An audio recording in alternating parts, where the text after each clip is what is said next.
तेरे बिन मैं कुछ भी नहीं, तेरे बिन मैं कुछ भी नहीं।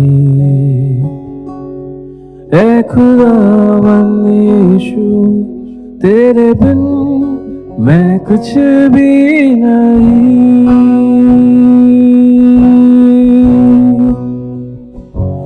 तेरे बिन मैं कुछ भी नहीं, तेरे बिन मैं कुछ भी नहीं। ऐ खुदावंद यीशु तेरे बिन मैं कुछ भी नहीं।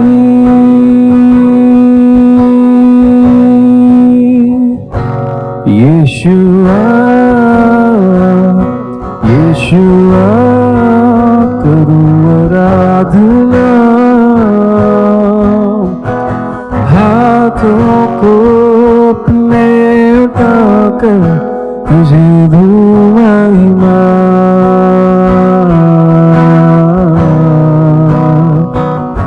यीशुआ यीशुआ करूं आराधना, हाथों को अपने उठाकर तुझे दूं महिमा।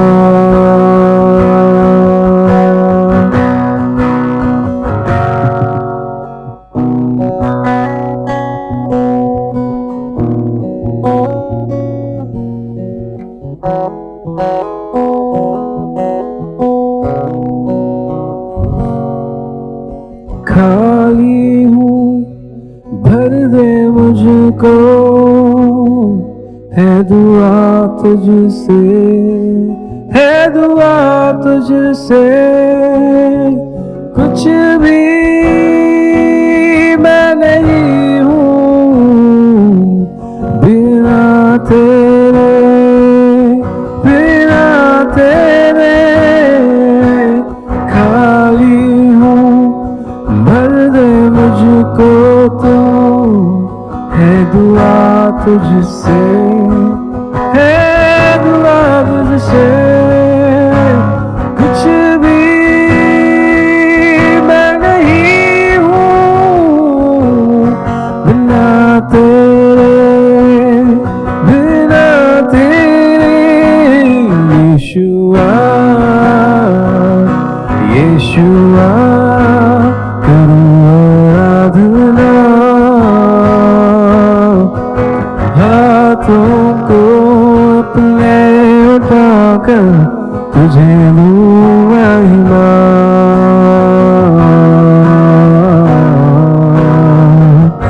यीशुआ यीशुआ करूँ आराधना हाथों को अपने उठाकर तुझे दूँ महिमा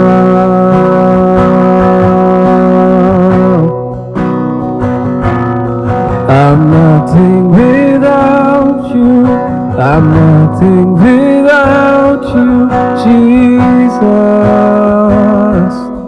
I'm nothing without you nothing without you my Lord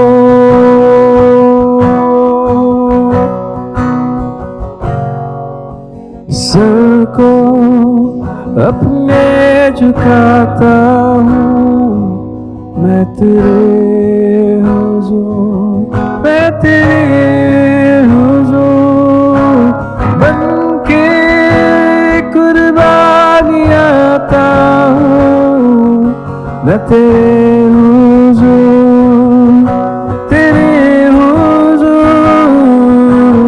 sir को अपने झुकाता हूँ मैं तेरे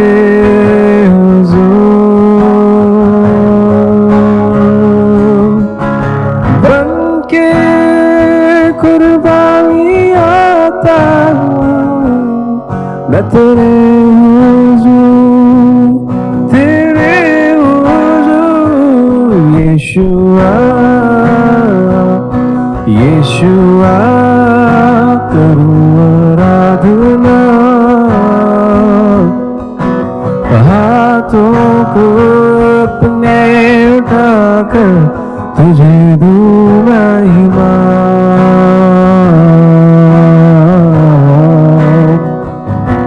यीशुआ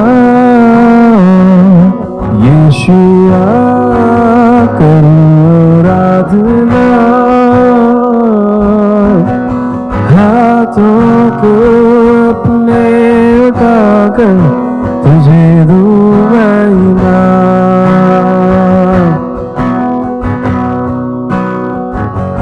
तेरे बिन मैं कुछ भी नहीं तेरे बिन मैं कुछ भी नहीं ऐ खुदावन यीशु तेरे बिन मैं कुछ भी नहीं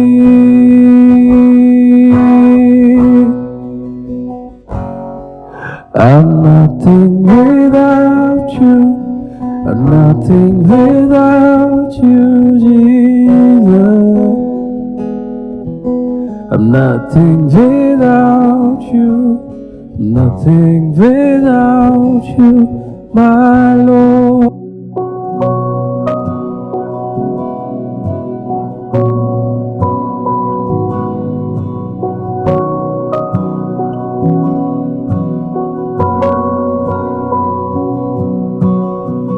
तेरे जैसा कौन है जो मेरा भला करे मेरा भरोसा सिर्फ तुझ पर प्रभु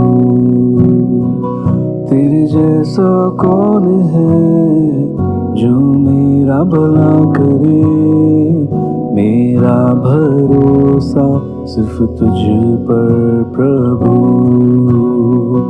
मेरे जीवन का स्वामी आधार बना तू प्रभु जी तू नहीं तो मेरा जीवन व्यर्थ हो जाएगा मेरे जीवन का स्वामी आधार बना तू प्रभु जी। तू नहीं तो मेरा जीवन व्यर्थ हो जाएगा। शदाई आराधना, एलोहीम आराधना, अडोनाई आराधना, यीशुआ आराधना, एल शदाई आराधना, एलोहीम आराधना, अडोनाई आराधना, यीशुआ आराधना।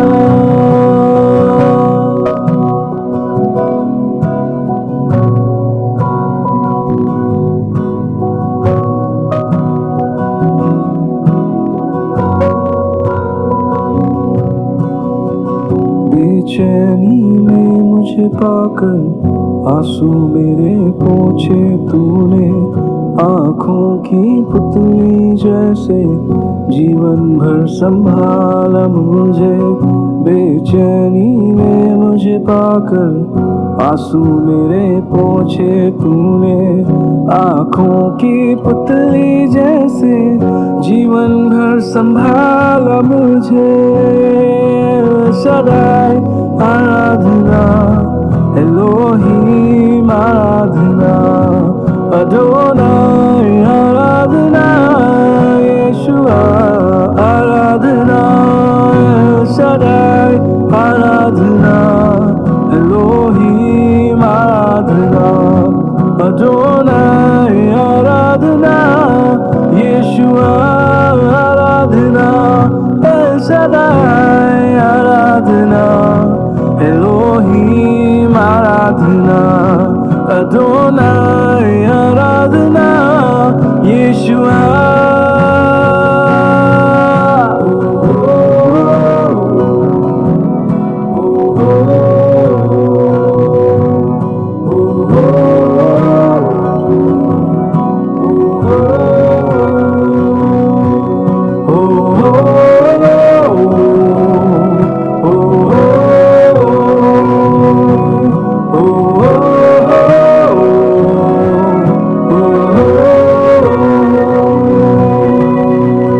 मृत्यु के रास्ते पर टूटे दिल को लिए खड़ा था।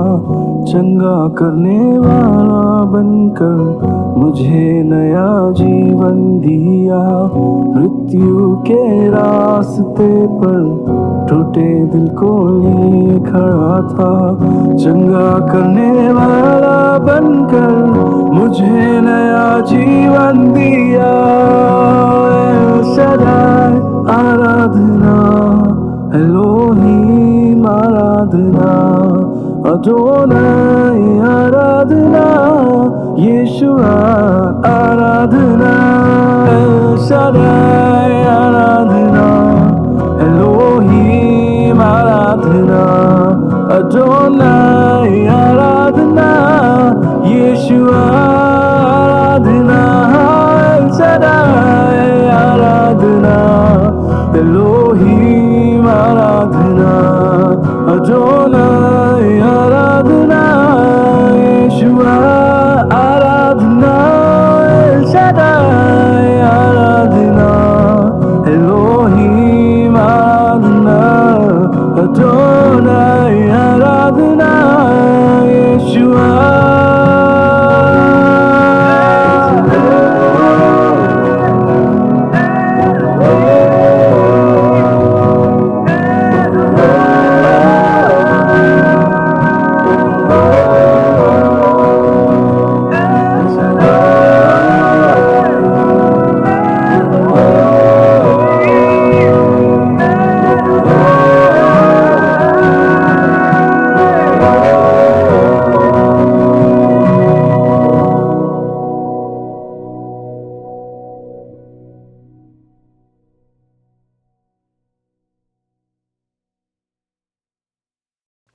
Hey guys, praise the Lord. Praise the Lord. I want to greet you all in the name of Jesus. मैं आपको यीशु मसीह के नाम से अभिवादन करता हूँ। It's a wonderful way to study the Word together, though we are far away from each other. यह आनंदित की बात है कि हम एक साथ मिलकर परमेश्वर का वचन का अध्ययन कर रहे हैं, लेकिन हम बहुत दूर हैं एक दूसरे से। We're so grateful that God has opened the doors of technology for us to, connect with each other. मैं बहुत ही शुक्रगुजार हूँ कि टेक्नोलॉजी के द्वारा हम एक साथ परमेश्वर का वचन का अध्ययन कर सकते हैं। It's so strange to be here and you guys away, but then in a church setting, we are all together studying the Word together. It's wonderful. But this is, a goal to just send out the Word to those who are not able to attend the church right now physically. और आप वहाँ पर है, हम यहाँ पर है, लेकिन फिर भी हम एक साथ यहाँ पे चर्च में हम एक साथ मिलके यहाँ पे परमेश्वर का वचन को पढ़ रहे हैं, और ये बहुत ही अच्छा तरीका है। और जो भी चर्च में नहीं आ पा रहे हैं तो इसके द्वारा आप चर्च भी अटेंड कर सकते हो। So after COVID, we've all seen a lot of churches being closed down, people moving from one city to another city, and people walking away from churches. और कोविड के बाद हमने ये देखा है कि बहुत से लोग अभी चर्च में नहीं आ रहे हैं, कुछ लोग दूसरे शहरों में गए हैं, और हमने देखा कि बहुत सारा जो चेंजेस है वो चर्च में आया है। So this has been happening all around the world.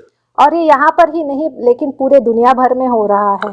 So a lot of people are leaving the church. I even see people say they don't want to go to any church at all. They say, I love Jesus, but I'm done with going to a church. और कुछ लोग ऐसे भी हैं जो अभी कलीसिया में नहीं जा रहे हैं, और उनको वो ऐसा बोल रहे हैं कि हाँ, मैं यीशु मसीह से प्रेम तो करता हूँ, लेकिन मुझे अभी चर्च में नहीं आना है, बस खत्म हो गया। It is contradictory to their faith, and what they actually confess. उनका जो विश्वास है और जैसे वो बोलते हैं उससे काफी अलग है। They say they love Jesus, but they don't want to be part of the body of Christ. वो कहते हैं कि वो यीशु मसीह से प्रेम करते हैं, लेकिन उन्हें कलीसिया का भाग, परमेश्वर का, यीशु मसीह का भाग नहीं होना है। It is a misunderstanding too. A lot of people think it's okay, but it's not. लेकिन बहुत से लोग ये भी बोलते हैं कि ये चलेगा, ऐसा हम कर सकते हैं, लेकिन ऐसा हमें नहीं करना चाहिए। If you remember, Jesus said, I will build my church upon this rock. जैसे यीशु मसीह ने कहा कि मैं अपने कलीसिया को इस पत्थर के ऊपर निर्माण करूंगा। Jesus said he will build the church. यीशु ने कहा कि वो कलीसिया का निर्माण करेंगे। He is the true shepherd. और वही हमारे सच्चे गडरिया है। He is the good shepherd. और वही अच्छे गडरिया है। We are his sheep. और हम उनके मेमने हैं। Remember, he said, my sheep hears my voice. आप ये याद रखो कि उन्होंने कहा कि मेरे भेड़ मेरे आवाज को सुनते हैं। If a sheep or a child of God is saying, I love Jesus, I want to walk with Jesus, I'm not going to go away from him, but walks away from attending church services, being part of a fellowship, a body of Christ, they're actually not wanting to hear the voice of God, but they want their voice to be superior and heard so well, and they want to just listen to themselves. और कुछ लोग ऐसा कहते हैं कि हाँ, मैं यीशु मसीह से बहुत प्रेम करता हूँ, जैसा वो बोलेंगे मैं वैसा करूँगा, लेकिन वो कलीसिया में नहीं आते हैं, तो ये सबसे बड़ा धोखा है। और वो ऐसा सोचते हैं कि मैं जैसा बोलूँ वैसा ही होना चाहिए, तो ये सही नहीं है।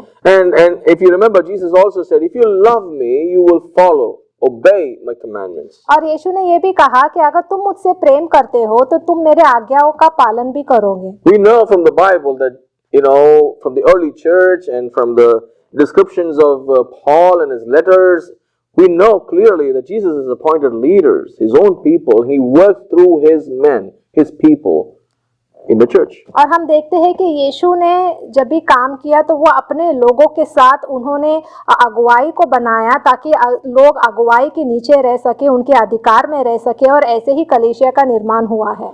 And avoiding this leadership and guidance is going to cost you. And when you cut yourself off from such an environment, you're going to suffer.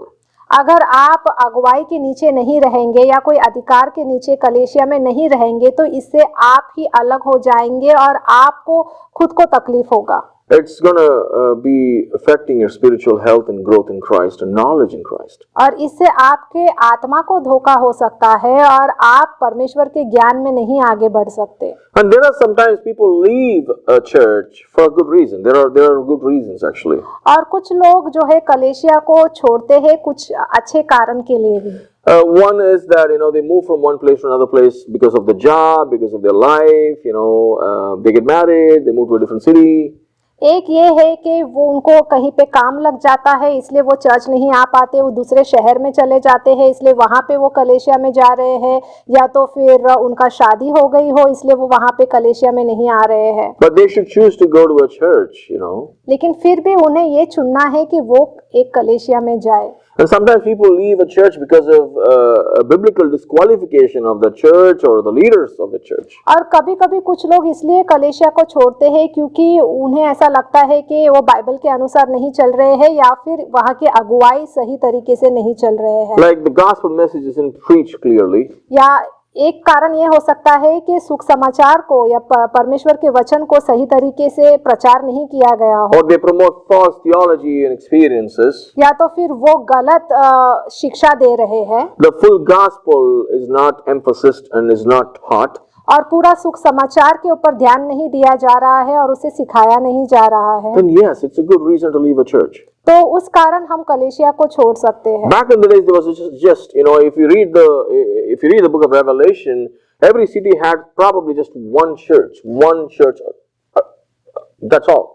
अगर हम प्रकाशित वाक्य में देखेंगे तो हर एक शहर में सिर्फ एक ही कलेशिया होता था। But today we have many churches in different places, in every city, almost every street. Some of the cities have churches. अगर आज हम देखेंगे तो हमें हर जगह पे कलेशिया है, हर एक गली में हम कलेशिया को देख सकते हैं। But understand, being a member of a church, rooted in the body of Christ, and in a flourishing and thriving and growing and learning in it, is such an important factor of a believer.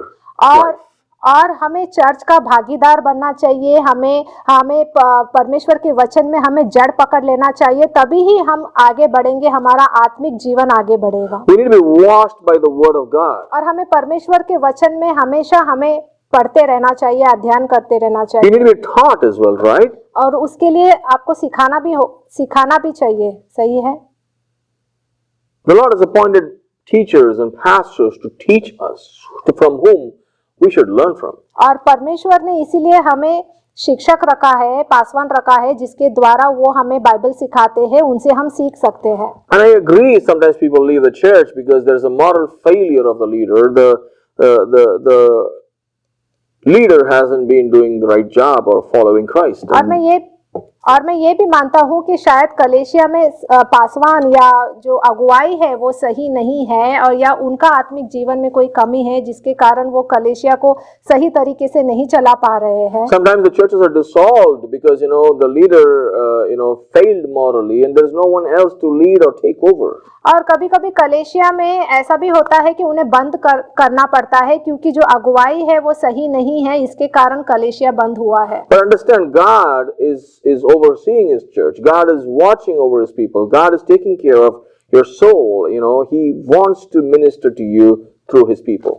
और ये समझने की कोशिश कीजिए कि परमेश्वर आपका ख्याल रखता है, वो हर एक आत्मा के पीछे वो जाता है और वो चाहता है कि हम आत्मिक जीवन से आगे बढ़ सके। Sometimes people have to leave a church or go somewhere else because the leader of the church or the founder of the church is dead, and they would not accept any other leader, except one from the family member. So in spite of having healthy leaders or somebody else who can take over and lead, they don't want it. The family wants only a family member to take over, and those times are very difficult for people to just be in a church like that. They walk away, and I think that's the right reason to walk away. और कुछ लोग इसलिए भी कलेशिया छोड़कर जाते हैं क्योंकि शायद कोई कलेशिया में कोई पासवान या अगुवाई का मौत हुआ है या वो गुजर गए हैं, जिसके कारण वो और कोई अगुवाई को वो चुन नहीं पा रहे हैं, और या फिर वो चाहते हैं कि कोई परिवार का कोई सदस्य जो है वो पासवान या अधिकार या अगुवाई में रहे, और इस कारण बहुत से लोग कलेशिया को छोड़कर जाते हैं। If there is a qualified, called, anointed person in the family to take over the ministry, great, there's nothing wrong in it. But sometimes, a majority of the times it doesn't happen. They just want a family member to take over because there's so much of things at stake. अगर परिवार में किसी को अभिषेक दिया गया है या परमेश्वर ने उसे बुलावट दिया है या बुलाया गया है तो बहुत अच्छी बात है, वो जाके जो है अगुवाई बन सकता है। लेकिन बहुत बार ऐसा होता है कि जब कोई अगुवाई गुजर जाता है या उनकी मौत हो जाती है तो वो चाहते हैं कि उनका परिवार का कोई हिस्सा आकर उसमें भाग ले ले। And sometimes people leave a church or when there is no discipleship or no fellowship. और कुछ लोग इसलिए कलेशिया को छोड़कर जाते हैं क्योंकि वहाँ पे संगति नहीं है या तो फिर वहाँ पे सिखाया नहीं जाता। And sometimes people leave the church because there is no ministry beyond the pulpit. Outside of the pulpit, there is no ministry at all. You know, there is no corporate prayer, there is no corporate worship, there is just hero worship and things like that. People leave that way. और कुछ लोग कलेशिया इसलिए भी छोड़ते हैं क्योंकि उन्हें बस वो लोग चर्च कलेशिया में आते हैं और उसके बाद वो लोग उसके आगे कुछ कर नहीं पाते हैं, इसके कारण भी वो छोड़ते हैं। These are good reasons to leave, I think so. और ये एक अच्छा कारण है जिस आप तभी कलेशिया छोड़कर जा सकते हो। Sometimes there are manipulative leaders who just about your money, your pocket, what you can give and what they can take away from you. और कुछ अगुवाई ऐसे है कि वो बस आपके खाता को देखते हैं कि आपके पास कितना खाता है, कितना पैसा है, उसके हिसाब से वो चलते हैं और इसके कारण भी लोग कलेशिया छोड़कर जाते हैं। There are sometimes a board which is so controlling. They are not for the Spirit of God. They are for their own authority to be in place. Like we read about the chief priests and the Sadducees and the Pharisees in the Bible. और कुछ लोग ऐसे भी है कलेशिया इसलिए छोड़कर जाते हैं क्योंकि उनका जो बोर्ड में है जो लोग हैं वो सही नहीं है। और जैसे कि हम बाइबल में ही देखते हैं कि कुछ शास्त्री लोग कैसे हैं या control, yeah. हाँ, जो सिर्फ अधिकार चाहते हैं और इसके कारण लोग छोड़कर चले जाते हैं। Sometimes lack of transparency, lack of communication. I can go on and on like this. और हो सकता है कि उन्हें सब कुछ कलेशिया में क्या हो रहा है उसके बारे में नहीं बताया जाता और इसके कारण भी वो छोड़कर चले जाते हैं। So you would agree with me, there is not just one or two reasons. There are so many reasons that are there. Some are good, some are bad, that cause people to leave a church and go away. कारण तो बहुत सारे हैं, कुछ अच्छे कारण हैं, कुछ बुरे कारण हैं जिसके कारण लोग जो है कलेशिया छोड़कर चले जाते हैं। Some of the wrong reasons are like people for stupid reasons. I'm sorry to say the word stupid, but a lot of people want to leave a church because they find faults with the leader and they judge the leader not on the basis of the word of God, but because they feel offended or something. और कुछ लोग कलेशिया गलत कारण के लिए छोड़कर चले जाते हैं क्योंकि उनको ऐसा लगता है कि जो कलेशिया का जो पासवान है, अगुवाई है, वो सही नहीं है और उनके ऊपर वो न्याय करते बैठ जाते हैं और वो उनको एक कहते हैं कि वो कितना अच्छे हैं, कितना बुरे हैं। ऐसा न्याय करके उन्हें वो पासवान पसंद नहीं आता या जो अधिकार में दिया गया व्यक्ति उन्हें पसंद नहीं आता, इसके कारण वो छोड़कर चले जाते हैं। When leadership changes or the order of service changes, they have a problem. जब अगुवाई बदलता है या तो फिर सर्विस का जैसा ऑर्डर है वो बदल जाता है, उसके कारण भी उन्हें गुस्सा आता है। And for some people, the church is no more cool. I don't have those cool congregants anymore. And some of my friends are going, so I'm going. These are not good reasons. और कुछ लोग सोचते हैं कि ये church अभी cool नहीं रहा, मेरे दोस्त नहीं रहे, यहाँ पर सब चले गए हैं, तो इसलिए भी वो जहाँ पे उनके दोस्त है वहाँ पे वो चले जाते हैं। And there are people who say, I don't find a partner in this church, so I may want to go to a church where I will find my partner, and they keep church hopping.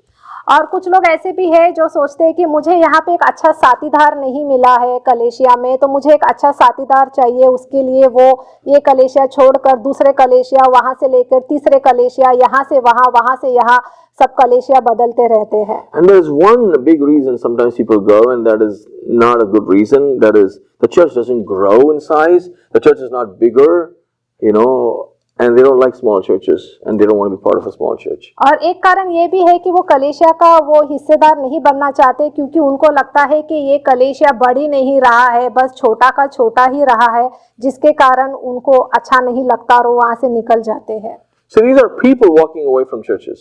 तो ये है कि लोग कलेशिया से क्यों चले जाते हैं उसके बारे में। But then there are times when we see, the churches had to be closed as well.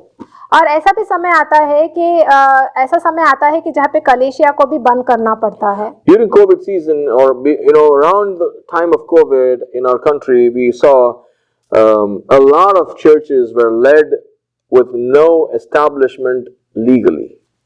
और हमने ये कोविड के समय देखा कि बहुत सारे कलेशिया को बंद किया गया क्योंकि ठिकाना नहीं था, जिसके कारण बंद करवाया गया।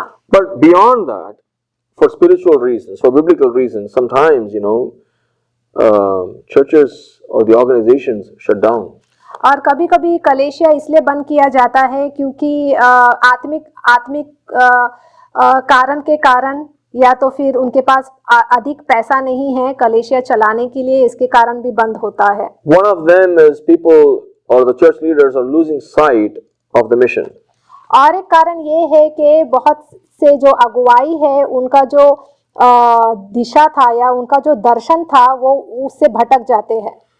And sometimes, the second point I would say is no longer they're caring for those outside of the church or even for those who are inside the church. और दूसरा कारण ये है कि कलेशिया बंद होता है क्योंकि वो लोग कलेशिया के बाहर लोगों का ख्याल नहीं रखते और कलेशिया के अंदर जो लोग हैं उनका ख्याल नहीं रखते। Sometimes the churches are closed because the pastors are not cared for, their family is not cared for, they're not taken care of. और तीसरा कारण ये है कलेशिया बंद होता है क्योंकि जो पासवान हैं, चर्च के पासवान का ख्याल नहीं रखा जाता, उनका परिवार का ख्याल नहीं रखा जाता। And sometimes people are clinging on to their fierce, clinging on to the past, whatever was the glory days or whatever it is, and it's not there, and they just don't want it anymore, and that's why they shut down or close the church. और कुछ लोग जो है कलेशिया को इसलिए बंद करते हैं क्योंकि जो पहला जो महिमा था, जो पहले जो कलेशिया इतना अच्छा चल रहा था, जो महिमा था वो अभी नहीं रहा और वो महिमा कम हो गई है, जिसके कारण चर्च बंद हो जाता है। And sometimes, the churches are filled with, or the congregation is filled with wrong sort of passion. और कभी कभी कलेशिया में जो है गलत तरीके का जो उनमें जोश है वो सही नहीं रहता, वो जोश इसके कारण भी बंद होता है। It's just following the world and the worldly standards and things like that. और वो ये है कि वो दुनिया के पीछे चले जाते हैं, दुनिया के जोश के पीछे चले जाते हैं, जिसके कारण कलेशिया सफर करता है। And one of the biggest reasons I've seen is also that a poor use of resources. और एक चीज मैंने ये देखा है कि सही तरीके से जो हमें दिया गया है उसका हम ख्याल नहीं रखते। So with all this being said, if you are in a situation anywhere in whatever I discussed here, I want you to pay attention to what the Bible says about all these things. अगर आप भी ऐसे परिस्थिति से जा रहे हो, जो कुछ भी मैंने यहाँ पे आपको बताया है, अगर उसमें से एक कारण आपको लगता है कि ये आपका कारण है, तो मैं यही चाहूंगा कि बाइबल क्या कहती है इसके बारे में, ये मैं आपको बताना चाहता हूँ। The Bible is not very clearly teaching about all of these things.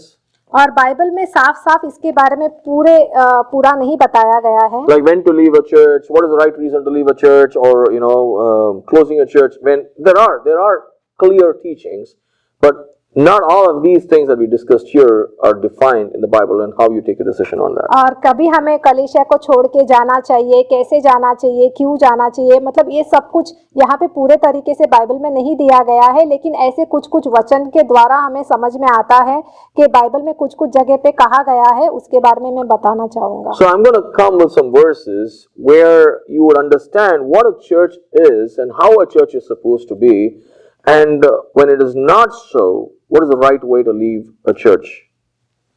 तो मैं ये आपको बताना चाहूंगा कि चर्च क्या है और कलीसिया को कैसे होना चाहिए उसके बारे में, और एक सही कलीसिया क्या है उसके बारे में मैं बताना चाहूंगा। See, the Bible is very clear that the church is the pillar of truth. Bible में ये कहा गया है कि कलीसिया जो है एक सच्चाई का नींव है। Right? It's the foundation, you can say that. ये हम कह सकते हैं कि वो एक नींव है। It's in fact, Bible says the church is the foundation of truth too. और बाइबल में ये भी कहा गया है कि कलीसिया Let's read 1 Timothy chapter 3:15. ठीक है, अभी हम पहला तिमोथियों का 3:15 पढ़ेंगे। If I delay, you may know how one ought to behave in the household of God, which is the church of the living God, a pillar and buttress of the truth.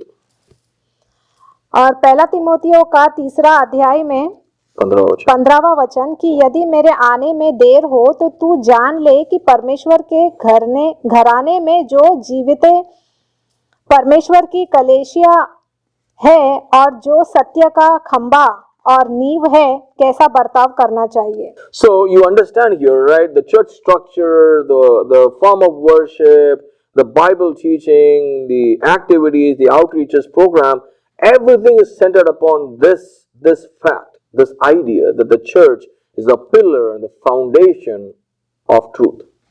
और जो भी हम कलेशिया में जो भी हम करते हैं, हम प्रार्थना करते हैं, हम प्रचार करते हैं और जो कुछ भी हम बाहर आउटरीचेस करते हैं, जो भी हम करते हैं वो सब कुछ एक कलेशिया का भाग है और वही हमारा खंबा और नींव है। And it is founded on truth. That is one identification you should say it's a healthy church or not a healthy church.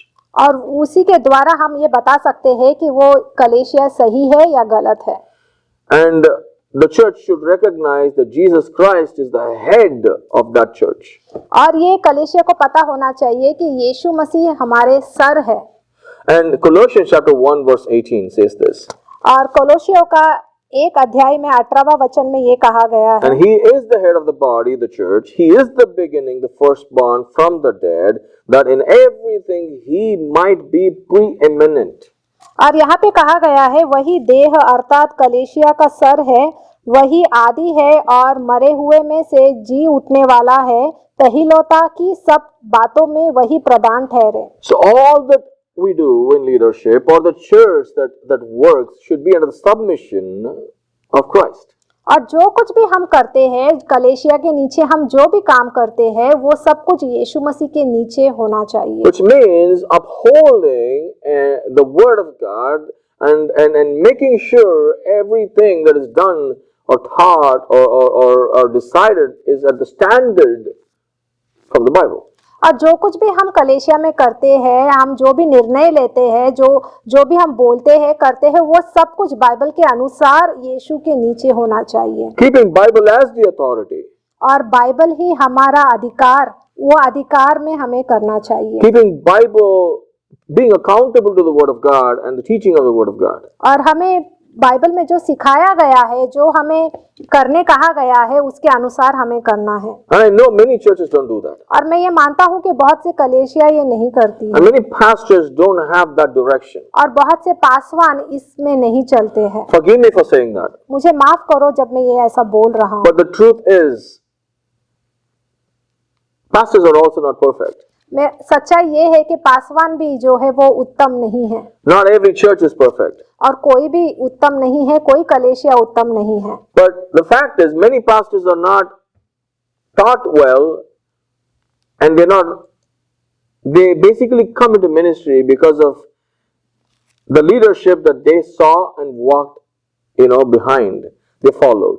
So they don't know the model of the Word of God being the authority. और बहुत से पासवान ऐसे हैं जो कुछ नहीं जानते, जैसे उनके अगुवाई ने उन्हें सिखाया, जैसे उनके कलेशिया में सिखाया गया था, वैसे ही वो लोग भी उसी अनुसार वो चलते हैं और इसलिए वो बाइबल के अनुसार, जैसे बाइबल में हमें कहा गया है उसके अनुसार हमें चलना चाहिए। It's unfortunate. I don't say that they intentionally want to do this, but I believe they're sincerely wrong. Their desire is to serve people and serve God, but they don't know any better, unfortunately. मैं ऐसा नहीं बोल रहा हूँ कि वो जानबूझकर कर रहे हैं, मेरा बोलना ये है कि उन्हें मालूम नहीं है और इसलिए वो ऐसा कर रहे हैं। So very few churches will fit into the model that we read in Colossians chapter 1 verse 18 today. और बहुत से कलेशिया ऐसा नहीं है जैसा मैंने आपको ये वचन बताया। So as a believer, if you feel that it's time for you to leave a church, you need to find clearly the reasons. अगर आपको ऐसा लग रहा है कि हमें कलेशिया भी छोड़ देना चाहिए, तो मैं ये भी कहूँगा कि आपको उसका कारण भी पता होना चाहिए कि आप किस लिए छोड़ रहे If हैं। the church does not proclaim the truth, अगर कलेशिया में सच्चाई का प्रचार नहीं किया गया हो, does not teach the Bible, Bible नहीं सिखा रहे हो, does not revere, respect, honor Jesus, and glorify and uphold His name, और यीशु का सम्मान नहीं कर रहे हैं या उनका महिमा नहीं कर रहे हैं, उनके नाम को ऊंचा नहीं उठा रहे हैं, and they don't emphasize on holiness, और वो पवित्रता के ऊपर उनका ध्यान नहीं है, then there is another church, then there is the consideration of going to another church, is is possible. तो फिर Is good. आप जो है अगर ऐसा आपको कलेशिया में नहीं मिल रहा है तो आप दूसरे कलेशिया में जा सकते हैं। Jude chapter 1 verse 3. You know, beloved, although I was very eager to write to you about our common salvation, I found it necessary to write appealing to you to contend for the faith that was once for all delivered to the saints. Verse 3. यहूदा का पहला अध्याय का 3रा वचन, हे प्रियो, जब मैं तुम्हें उस उद्धार के विषय में लिखने में अत्यंत परिश्रम से प्रयत्न कर रहा था जिसमें हम सब सहभागी हैं, तो मैंने तुम्हें यह समझाना आवश्यक जाना कि उस विश्वास के लिए पूरा यत्न करो जो पवित्र लोगों को एक ही बार सौंपा गया था। So, if you know the word of God and if something is going out of proportion in your church or in the way they teach the word, it's necessary for you to fight for your faith, but in a gentle, kind manner. So you approach the leadership and tell them what you're going through. See, certain things are not going right, and you know from the word of God, you have a conviction that things are not going the right direction. Then it's necessary for you to fight for your faith, right? According to Jude, but make it politely, make it in kindness, and approach the leadership and deal with it. Talk to them. अगर आपको ऐसा लग रहा है कि कलेशिया सही दिशा में नहीं जा रहा है, वहाँ पे गलत हो रहा है या झूठी शिक्षा दी जा रही है, तो मैं यही कहूँगा कि आप विश्वास में खड़े हो जाए और इसके बारे में आप उन्हें बताएं, लेकिन उन्हें अच्छी तरीके से अच्छे अनुग्रह से आप उनसे बात करें ताकि आप जो है सही तरीके से रह सके। So if they're still not wanting to be Bible based, Christ honoring, then that is a very good reason for you to leave and look for another church that is founded in the Word of God. लेकिन अगर फिर भी वो आपकी बात नहीं सुनते, अगर आपने उनसे प्रेम से या अनुग्रह तरीके से बात की और वो फिर भी झूठी शिक्षा के पीछे जा रहे हैं, तो मैं कहूँगा कि ये एक अच्छा कारण बनता है कि आप कलेशिया को छोड़कर जा सकते हो। And if you are a person who just clings on to a church, even if they don't teach the Word of God, even if it is not Christ honoring, it's okay because I'm so used to being in this church, then that's a problem too. Then you need to really understand the word of God. If not, you're just following the blind. अगर आप ऐसे कलेशिया में रहते हो जहाँ पे झूठी शिक्षा दी जाती है लेकिन फिर भी आपको चलता है क्योंकि आपको उस कलेशिया की आदत हो चुकी है, तो मैं कहूँगा कि ये भी गलत बात है, ये सही नहीं है। So there is no specific outline or a procedure on how to leave a church mentioned in the Bible. तो ऐसा कोई एक कहा नहीं गया है कि हमें किस कारण कलेशिया से छोड़कर जाना चाहिए, और बाइबल में नहीं कहा गया है। Unfortunately, many believers leave the church with a very bad experience. और बहुत से लोग जो है कलेशिया को छोड़कर जाते हैं क्योंकि उनके साथ एक सच्चा अनुभव नहीं हुआ है या कुछ बुरा अनुभव हुआ है। They carry bitterness. They come with a mindset of division. They talk rubbish about this church and they want to separate people in that church if they ever come across, if they have left the church. और जब ऐसा होता है तो वो जब कलेशिया छोड़कर जाते हैं तो उनके अंदर कड़वाहट होती है और वो कड़वाहट लेकर ही बाहर जाते हैं और इस कलेशिया के बारे में वो बुरा बोलते हैं। Understand, Christ is one, and though we are in different churches, we are all the body of Christ, and there should be unity in our heart. ये जानने की कोशिश करें कि परमेश्वर एक है, यीशु एक है और हमारे अंदर वो एकता होना चाहिए। We should be able to forgive people. Forgiveness and love should rule, our circumstances and how we deal with them. हमें माफ करना चाहिए और हमें हमेशा लोगों से प्रेम करना चाहिए, और यही तरीका है कि हम जो है प्रेम से रह सकते हैं। See, if you are convicted and you know for sure this is not the place where God is glorified, Jesus is not proclaimed, then you want to leave, go for it. But remember what Jesus said. If you truly are walking right, then remember what Jesus said. I would say John chapter 13 verses 34 and 35. आप वहाँ पे परमेश्वर को महिमा नहीं दी जा रही है, परमेश्वर का सम्मान नहीं हो रहा है, तो आप कलेशिया वहाँ से छोड़ के जा सकते हो। और यूहन्ना का पुस्तक को आप याद करें, 13 verse 13 chapter 13 verses 34 and 35. यूहन्ना का अध्याय 13 में 34 और 35वां A वचन। new commandment I give to you, that you love one another like I have loved you. Right? Just as I have loved you, you also love one another. But by this, all people will know that you are my disciples, by the way you love one another. You know? 34वां और 35वां वचन में लिखा है कि मैं तुम्हें एक नई आज्ञा देता हूँ कि एक दूसरे से प्रेम रखो, जैसा मैंने तुमसे प्रेम रखा है वैसा ही तुम भी एक दूसरे से प्रेम रखो। यदि आपस में प्रेम रखोगे तो इसी से सब जानोगे कि तुम मेरे चेले हो। So we are to surrender everything to Christ in spite, when things are not going in the direction where we want it. और हमें यीशु मसीह के हाथों में समर्पित करना चाहिए। अगर हमारे जीवन में सही नहीं हो रहा है तो भी हमें उनके चरणों में समर्पित करना चाहिए। Like Ephesians chapter 4 verse 15 says very clearly, right? So if you put these two verses, let me read that for you. Ephesians chapter 4 verse 15. It clearly says that let all bitterness and wrath and anger and clamor and slander be put away from you along with all malice. Be kind to one another, tender-hearted, forgiving one another as God in Christ forgave you. एफिसियों का 4वां अध्याय में 31 और 32 में अगर आप देखेंगे तो उसमें ऐसा लिखा है, सब प्रकार की कड़वाहट और प्रकोप और क्रोध और कलह और निंदा सब भेद भाव समेत तुमसे दूर की जाए।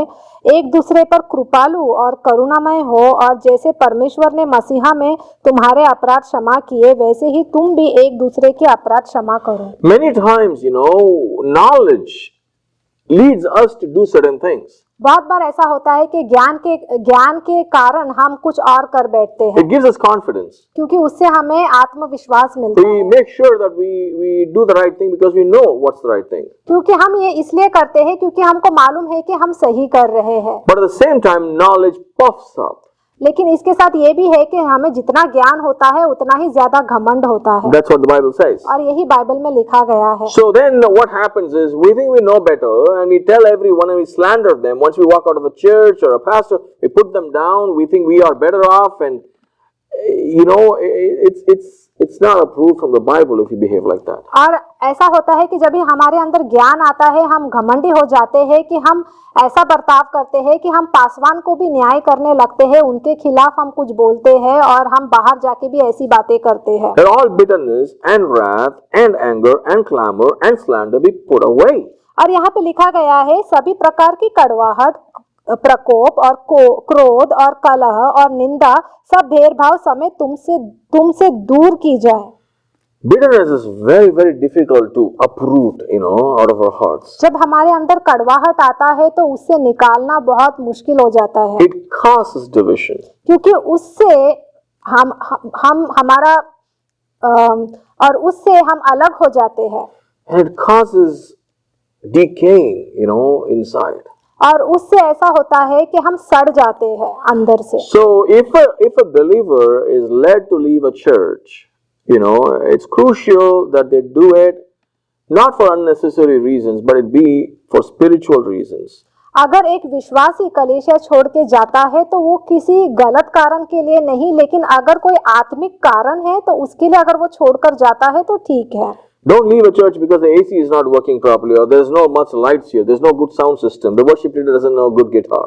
कलेशा इसलिए छोड़कर मत जाओ क्योंकि ऐसा आपको लगता है कि यहाँ पे सही लाइट्स नहीं है या एसी काम नहीं कर रहा है या तो फिर आपका वर्शिप लीडर सही नहीं है, गाना सही से नहीं गा रहे हैं, इसके लिए आप कलेशा छोड़कर ना जाओ। There are people who drive or take a bus and travel 2 hours to go to a church, thinking that's the only church that they can be fed from.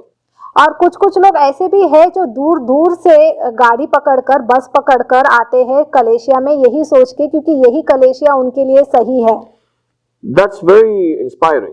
और ये हमें उत्साह करता है। But at the same time, if you can find another church nearby, you can save the time and you can do other things. There is nothing wrong. I wouldn't tell people to walk away from a church. That's not my goal.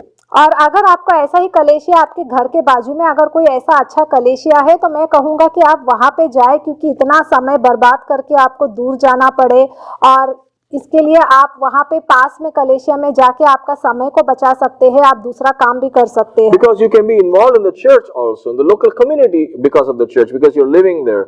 You know, if you travel far away, then you're not involved in much ministry. You just go there on Sunday or maybe for the sermons and come back. क्योंकि अगर आप पास के कलेशिया में जाओगे तो ये कारण बनता है कि आप वहाँ पे और ज्यादा काम कर सकते हो, सेवकाई कर सकते हो, वहाँ के समाज में आप वहाँ पे उनकी मदद कर सकते हो, बहुत कुछ कर सकते हो जो आपको दूर जाकर कलेशिया में वो आपको करने नहीं मिलेगा। So if there's a lack of biblical teaching, it's better to leave a church and you don't have to feel much bad about it. अगर बाइबल का अध्ययन वहाँ पे नहीं किया जाता या वचन का प्रचार नहीं किया जाता तो मैं यही कहूँगा कि आपको उस कलेशिया में रहकर फायदा नहीं है। And look for a church where they will teach the word of God. और ऐसे कलेशिया को आप ढूंढो जहाँ पे परमेश्वर का वचन को सिखाया जाता हो। You know, there is also a lot of people who are so disappointed, dissatisfied with the church because there is a lack of involvement or lack of openness for them to be involved in the church. There are no opportunities for them to serve in the church. और कुछ लोग कलेशिया इसलिए छोड़ के जाते हैं क्योंकि उनको वहाँ पे वो जो सेवकाई करना होता है वो उन्हें करने नहीं दिया जाता या उनको वहाँ पे न्योता नहीं दिया जाता या कुछ मदद के लिए बुलाया नहीं जाता। If you are in that place, you better just step in and talk to them. Don't hesitate until the Lord speaks to them. I'm going to wait, and then when that doesn't happen, I'll walk away. No, that's not a good way. Just approach and talk. तो मैं यही कहूँगा कि अगर आपको सेवकाई करने का मन है या उस कलेशिया में आपको बहुत कुछ करना है तो आप वहाँ के अगुवाई से जाके बात करें ताकि वो आपको मौका दे सके वहाँ पे काम करने का।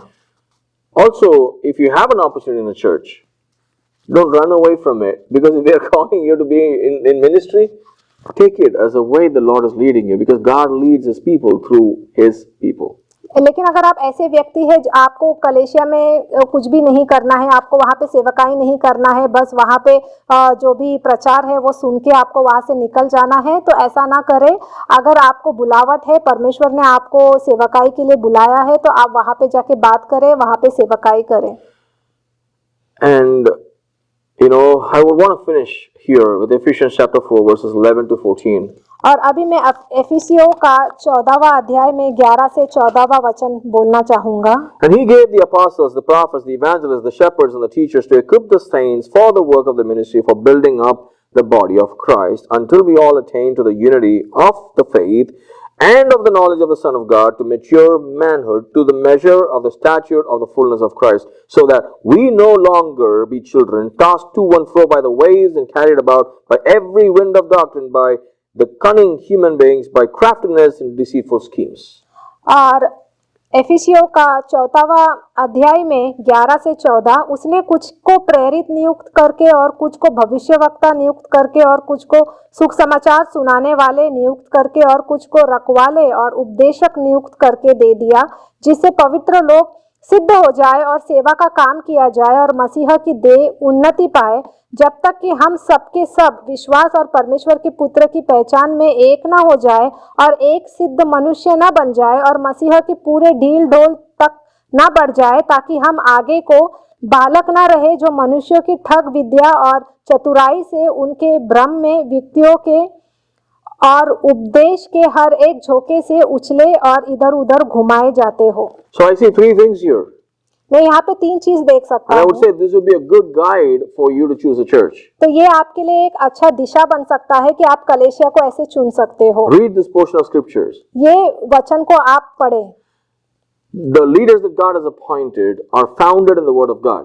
जो अगुवाई परमेश्वर ने जिस अगुवाई को अधिकार दिया है वो परमेश्वर के वचन में उनका नींव बना रहे, ये आप देखें। And their roles should be mentioned in the Bible, and they do that role properly for building up of the body of Christ. और Number उनका one. क्या काम है वो आपको देखना है कि क्या वो बाइबल के अनुसार वचन के अनुसार चल रहे हैं, ये आपको देखना है। The second thing is we are all supposed to come in unity in attaining the stature and the fullness of Christ, grow in the knowledge of Christ. That is the objective of that church should be. और दूसरा चीज है कि क्या आपको वहाँ पे उन्नति हो रही है, क्या आपका आत्मा वहाँ पे बढ़ रहा है, क्या आपका विश्वास वहाँ पे बढ़ रहा है, ये आपको देखना है।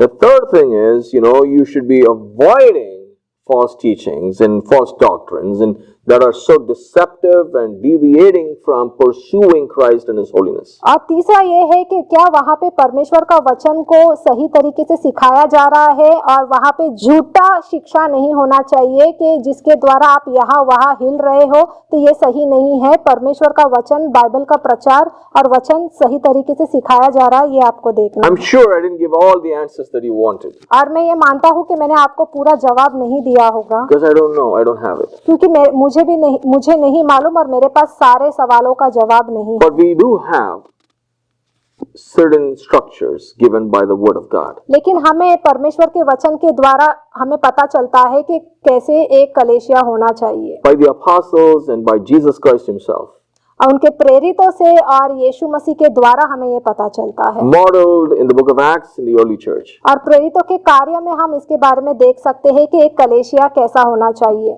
That's the basis. और वही एक तरीका है, Nothing changes from that. और उससे अलग और कुछ नहीं बदलता, Everything else can be flexible. और बाकी सब बदला जा सकता है। And every church is going to be different in different languages, different cultures. और हर एक कलीसिया अलग है, क्योंकि वहाँ पे भाषा अलग बोली जाती है, उनका संस्कृति अलग है, It's okay.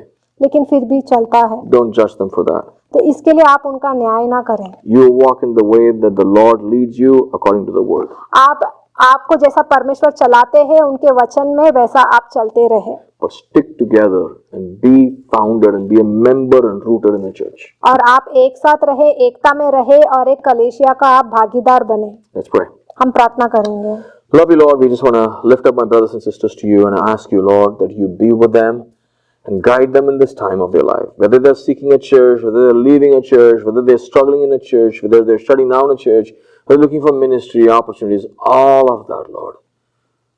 Lord, you know where they are. And I pray you minister to them and guide them in this process and take your word to them. And Lord, I pray that you raise leaders who will know your word and feed your people with faithfulness. In Jesus' name we pray. Amen, Amen. Amen. God bless you. परमेश्वर आपको आशीष दे। Thank you for joining us. धन्यवाद हमसे जुड़ने के लिए।